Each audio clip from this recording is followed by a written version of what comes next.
Isang paalala, ang video na ito ay ayon lamang sa aking sariling pananaliksik. Hindi ko nais na pilitin ang sino man na maniwala sa videong inyong matutunghayan. Kung hindi kayo kumbinsido sa mga impormasyon at taliwas ang inyong paniniwala sa kaalamang aking ilalahad, maaari kayong gumawa ng sarili ninyong pagsisiyasat para sa inyong kakontentuhan. Ang videong ito ay gabay lamang sa mas malalim na kaalaman at pag-intindi at hindi gawa ng isang profesional. Naniniwala ako na malaya tayong magbigay ng opinyon at suhestyon bilang malayang mamamayan ng Pilipinas. Maraming salamat po. Wala pa ring tigil ang kaguluhan sa pagitan ng Israel at ng militanteng grupong Hamas. Hindi pa din humuhupa ang tensyon sa kabila ng panawagan ng maraming mga bansa at mga international organization.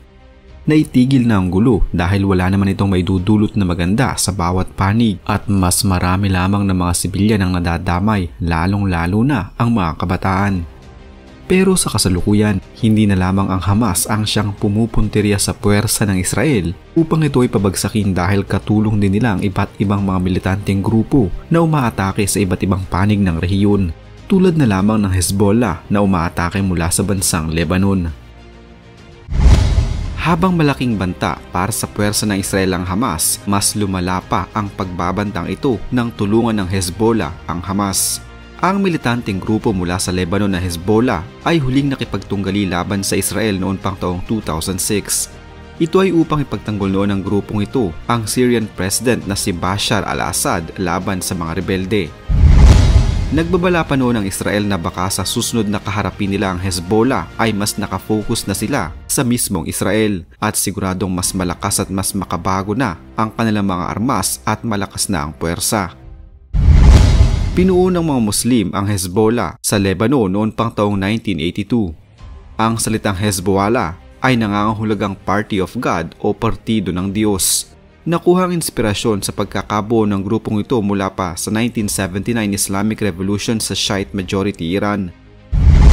Ang Hezbollah ay minsan ding pamalit bilang mga gwardya sa mga elitista noong panahon ng revolusyon sa Iran. Ang Hezbollah sa kasalukuyan ay itinuturing ng Estados Unidos bilang mga terrorist organization at kasama din sa listahan ng European Union ng mga terorista. Ang grupong ito ang itinuturing na nasa likod ng 1983 suicide truck bombing ng US Embassy at sa US Marine Barracks sa Beirut. Sila din ang nasa likod umano ng 1984 attack sa US Embassy Annex sa Beirut at ang 1985 hijacking ng TWA Flight 847.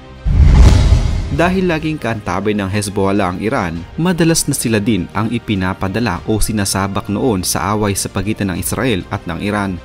Ang Hezbollah ay nagtutulak din ng anti-LGBTQ campaign sa Lebanon na sila ring nasa likod umano ng pagsabog noong taong 2020 sa Beirut na kumitil sa buhay ng nasa 200 katao. Ang grupo ay nananatiling malakas na puwersa sa Lebanon. Aktibo sila sa naturang bansa pagdating sa politika at nagpapatakbo ng malaking network ng social service sa mga tagasunod nito. Ang Hezbollah, kaalyansa ang Shiite Amal Movement na pinamumunuan ng Parliament Speaker na si Nabi Berri ay sinisigurong sa kanilang pagtutulungan ay silang pinakamalaking representante ng Shiite community. Ang Hezbollah ay may magandang ugnayan din sa isang Christian party na itinatag ni President Michel Aoun.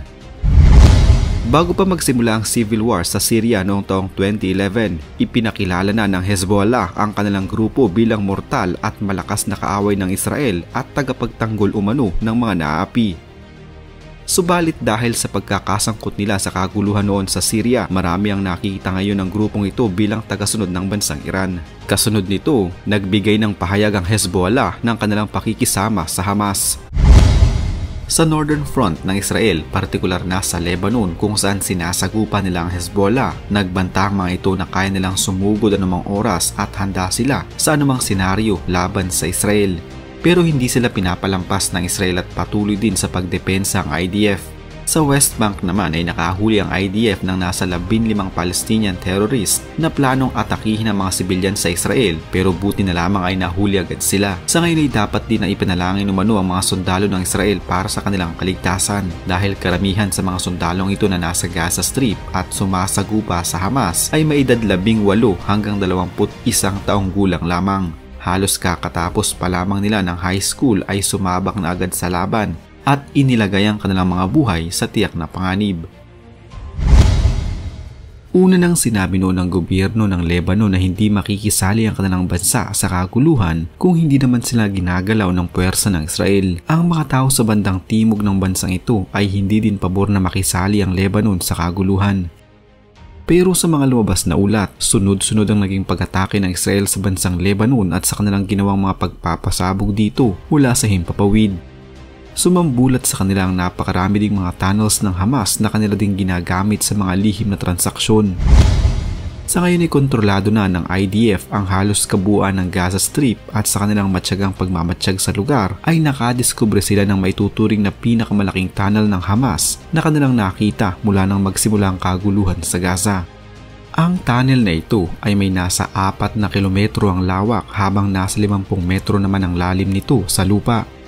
Dose-dose na ang mga exit points nito at ang ilan sa mga ito ay nasa 400 meters lamang ang layo mula sa border ng Israel at Gaza Strip. Ang tunnel na ito ay tila isa ng komunidad dahil sa kumpleto ito mula sa sewer hanggang sa supply ng kuryente. Kahit ang mga malalaking mga sasakyan ay maaaring makapag-drive sa loob ng tunnel dahil sa laki nito. At syempre, malamang tambak na naman ang mga armas ang kanilang nakita sa loob nito na malaking posibilidad na ginagamit ng Hamas sa kanilang pakikipaglaban sa puwersa ng Israel.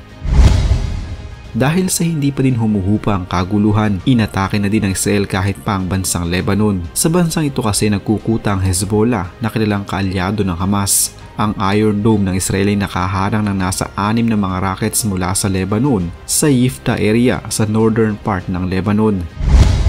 Dahil dito ay pinaulan na naman ng puwersa ng Israel ang Lebanon ng mga missiles bilang ganti sa pag-atake ng Hezbollah mula sa Lebanon.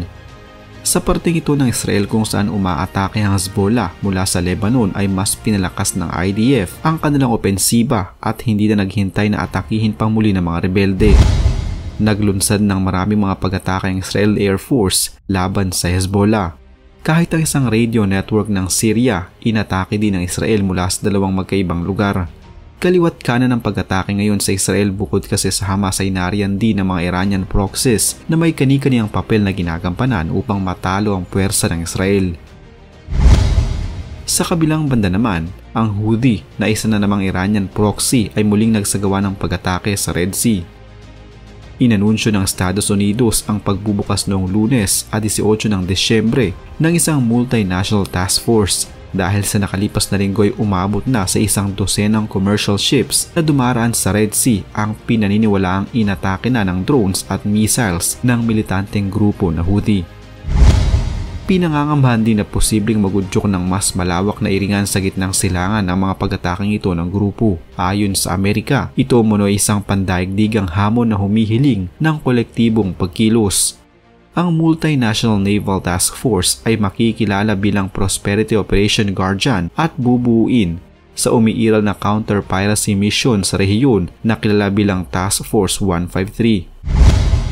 Kabilang sa mga bansang kalahok sa bagong security initiative ang Estados Unidos, Canada, United Kingdom, Bahrain, France, Italy, the Netherlands, Norway at Spain na ang bawat isa ay mag-aambag ng barko at iba pang mga resources. Nagpataw naman ang Estados Unidos ng bagong sanction kamakailan lamang sa mga taong pinansyal na sumusuporta sa Houthi kung saan sinisisi ang Iran sa pagbibigay ng mga pangunahing armas sa grupo. Isa na namang kwento ng pagbabalik tanaw sa kasaysayan ang naitampok natin ngayon.